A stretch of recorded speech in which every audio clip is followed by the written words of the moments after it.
मेरे साथ ये सब क्यों हो रहा है मम्मा? मुझे ये सब चीजें क्यों दिखाई देती हैं?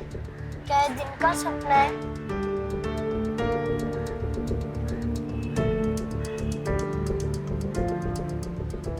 बेटा मैं जानता हूँ इन सवालों के जवाब हमारे पास तो नहीं है, लेकिन तुम फिक्र मत करो, जल्दी हम इन सवालों के जवाब ढूंढ लेंगे।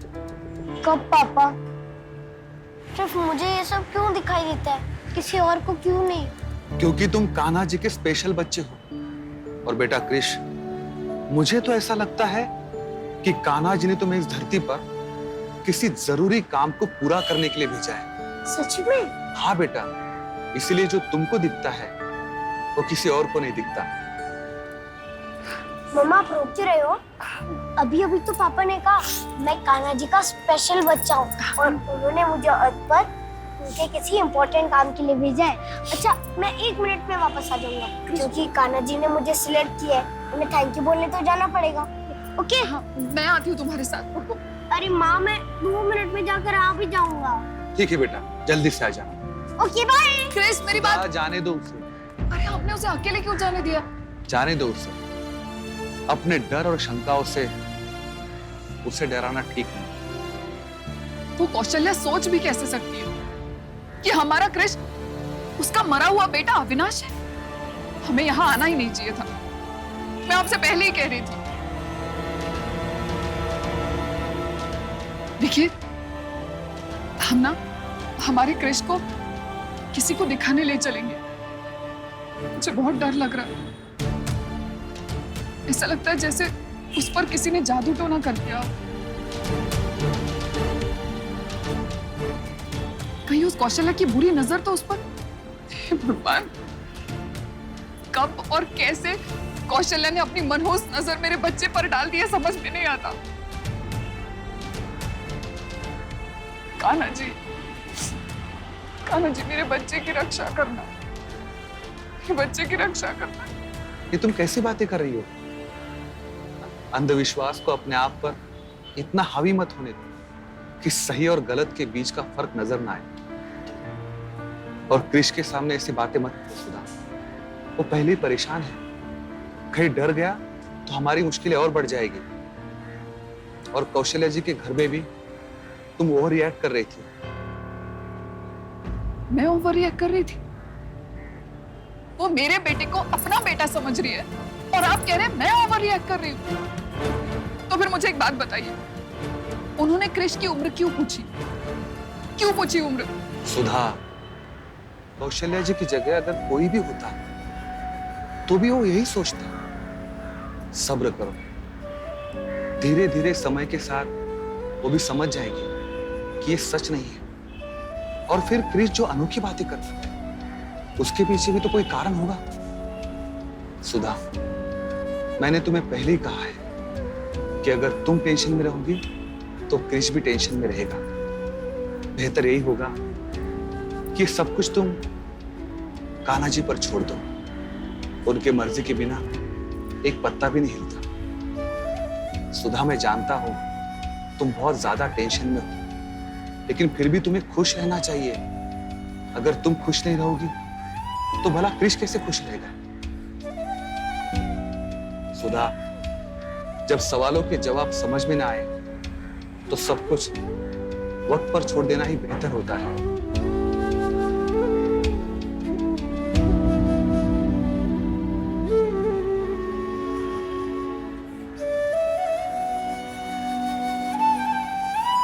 सच कहिए कान्हा जी, तुमने कृष के रूप में हमारे अविनाश को भेजा है ना? वो छोटा सा बच्चा कृष हमारा अविनाश ही है ना? है ना? पागल मत बनो कौशल्या, ये संभव नहीं है।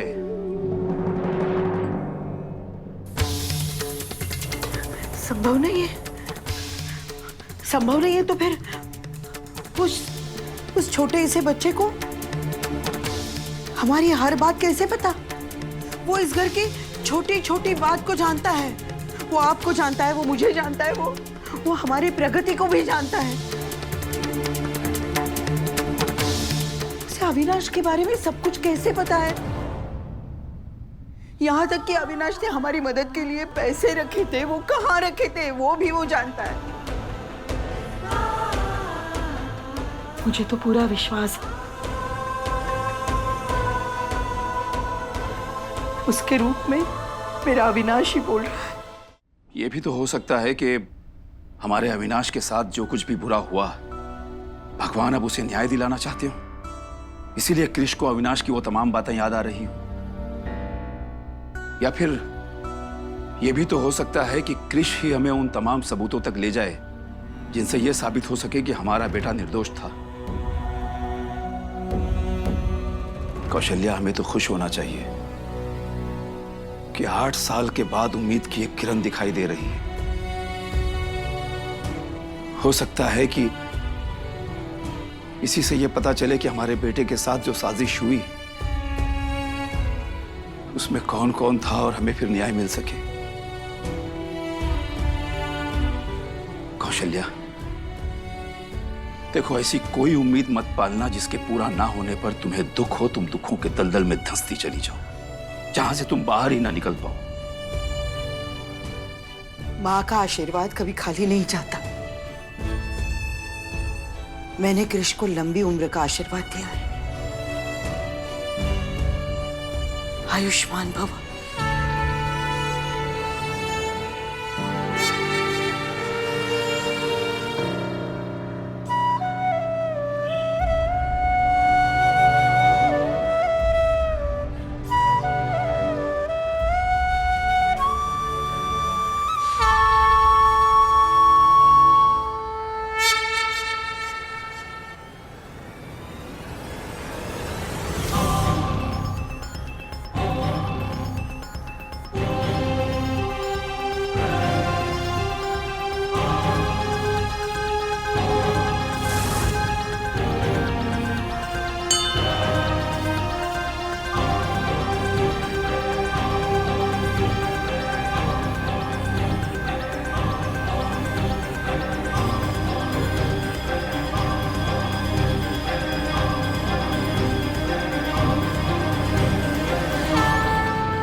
क्या हुआ तुम्हें से? कुछ नहीं। अच्छा ये बताओ, तुम मुझे यहाँ क्यों लेकर आए हो? बताता हूँ, वाईफाई बताता हूँ। वाईफाई? मेरी होने वाली वाइफी वाईफाई का मतलब भी बताता हूँ। देखो, वाईफाई का नेटवर्क ना हर जगह होता है और तुम उससे कभी भी कनेक्ट कर सकती हो। तो जब मैं तुम्हारी जिंदगी में नहीं रहूंगा, तुम उसके बावजूद भी मुझसे कनेक्ट कर पाओगी और मेरी लोकेशन ट्रेस कर पाओगी।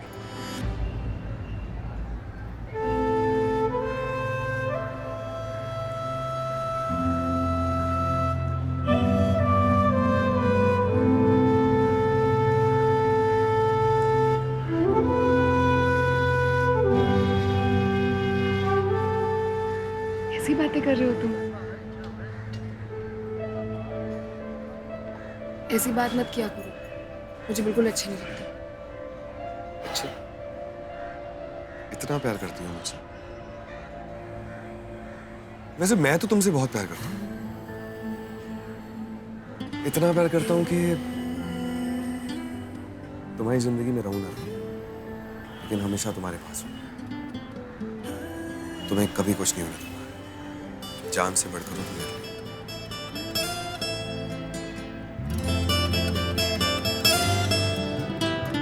और वैसे भी तुम पे इतना यकीन है, अगर कल यमराज मुझे उनके साथ लेके भी चले जाए तो मुझे यकीन है तुम अपने प्यार के बल पर यमराज से भी मुझे छीन के वापस भी आओगे।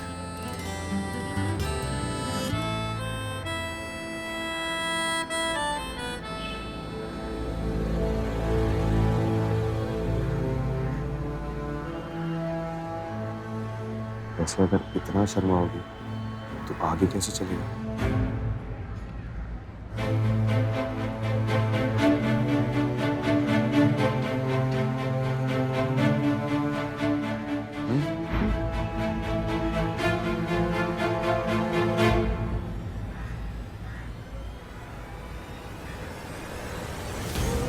उनके मम्मी पापा, बहन, और उस दिन प्रेस कॉन्फ्रेंस में समायरा, मुझे ये सब क्यों दिख रहे हैं? आप मुझे ये सब क्या दिखा रहे हो कान्हा जी?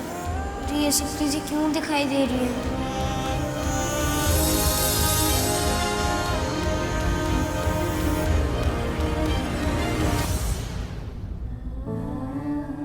अविनाश का बक्सा कृष के हाथ भेजकर आप क्या कहना चाहते हैं देवकी नंदन? कोई माने या ना माने, लेकिन मुझे ऐसा क्यों लगता है कि वो मेरा अविनाश है।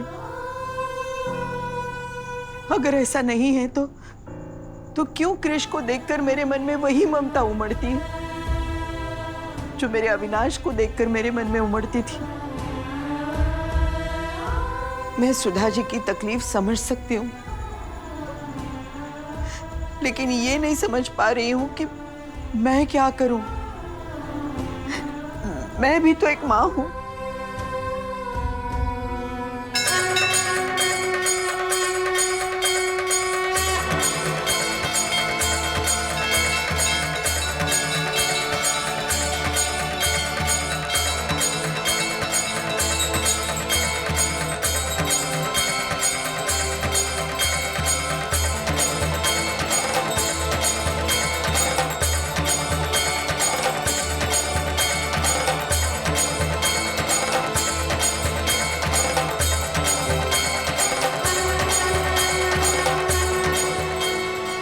हे कान्हा, ये सब कुछ क्या हो रहा है? मेरे कृष के जन्म के बाद 8 सालों तक उसे कभी कोई तकलीफ नहीं हुई, तो फिर आज उसके साथ ये सब कुछ क्यों हो रहा है?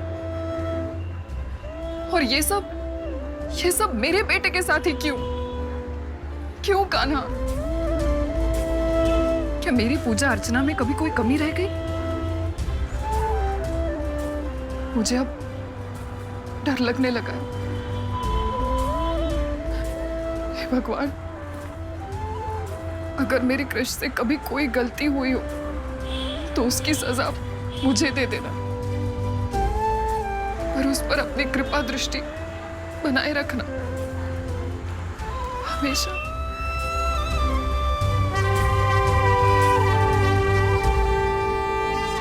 कान्हा जी, अगर मेरी भक्ति सच्ची है तो आप जल्द से जल्द सच्चाई सामने लाएंगे।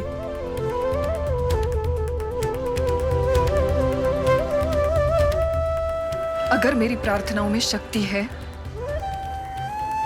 तो आप मेरे कृष को उसकी सारी तकलीफों से जल्द बाहर निकालेंगे।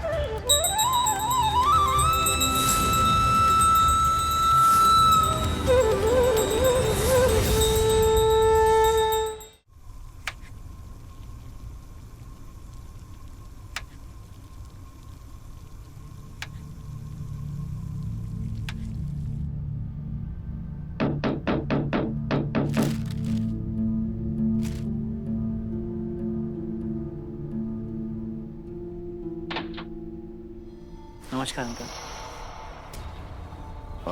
अरे बेटा सुधीर, आओ अंदर आओ, बैठो।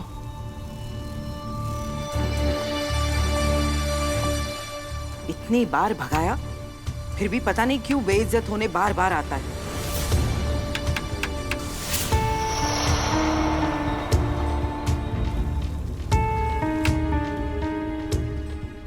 तुम तो जानते ही हो। ये बताओ कि कैसे आना हुआ, सब कुशल मंगल तो है? बस अंकल, क्या बताऊं, वर्कलोड बहुत ज़्यादा है आजकल, यहाँ आना ही नहीं हो पाता है। आज किसी काम से इधर आया था तो सोचा कि आप लोगों की खबर ले लूं।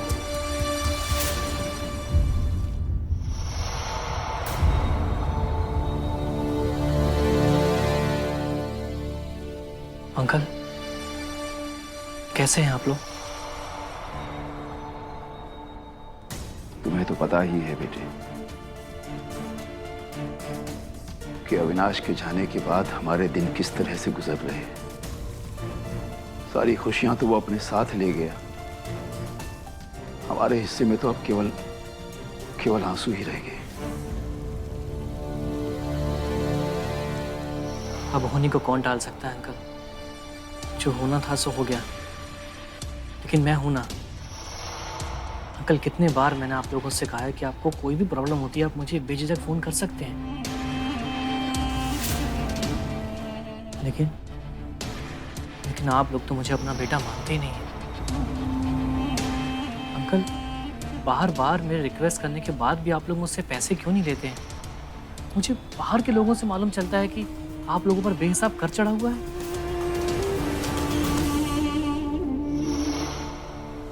चंद पैसे देकर मेरी अविनाश की जगह कोई नहीं ले सकता। पूछिए इसे, जब जरूरत थी तब अविनाश की मदद के लिए क्यों नहीं आया?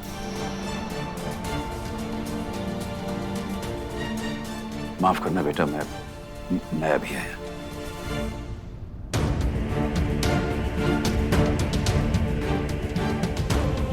ऐसा क्यों बोल रही है कौशल्या? कितनी बार तो सुधीर ने कहा है। सिर्फ कहने से सच का झूठ और झूठ का सच नहीं होता। जरा धीरे बोलो कौशल्या। घर आए मेहमान के साथ ऐसा व्यवहार करना ठीक लगेगा क्या? तो फिर ये आता ही क्यों है? क्योंकि सुधीर एक अच्छा इंसान है। जैसा तुम सोचती हो वैसा वो बिल्कुल नहीं है, इसलिए सुधीर को दोष देना बंद करो। आज वो जो कुछ भी है ना, अपनी प्रतिभा, ईमानदारी और मेहनत के बल पर है। और फिर अपने अविनाश का अच्छा दोस्त था वो। इसलिए सुधीर के बारे में तुम्हारे दिमाग में जो भी बुरे विचार हैं उन्हें निकाल दो। उसके साथ अपने बेटे जैसा व्यवहार करो। इस जन्म में तो क्या, अगले 7 जन्मों में भी ये मेरे बेटे की जगह नहीं ले सकता। झूठ और मक्कारी तो इसके चेहरे पे साफ दिखाई देती है। आपको नहीं दिखाई देता, लेकिन माँ की नजर से कुछ नहीं छुपता। न जाने कौन सी बुरी घड़ी में अविनाश की इसके साथ दोस्ती हुई। मुझे मालूम है अविनाश की मौत के लिए कहीं न कहीं ये भी जिम्मेदार है। अब देखना, कान्हा जी जब हत्यारों को दंड देने लगेंगे ना, तो इसे तड़पा तड़पा कर मारेंगे। कौशल्या,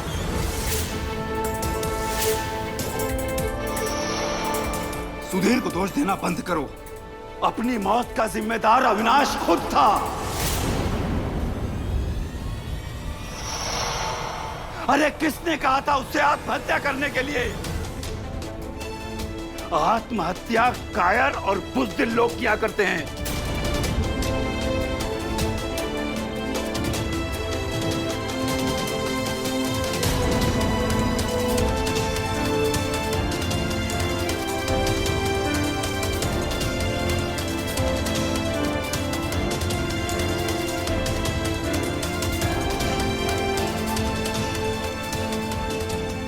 माफ करना बेटा।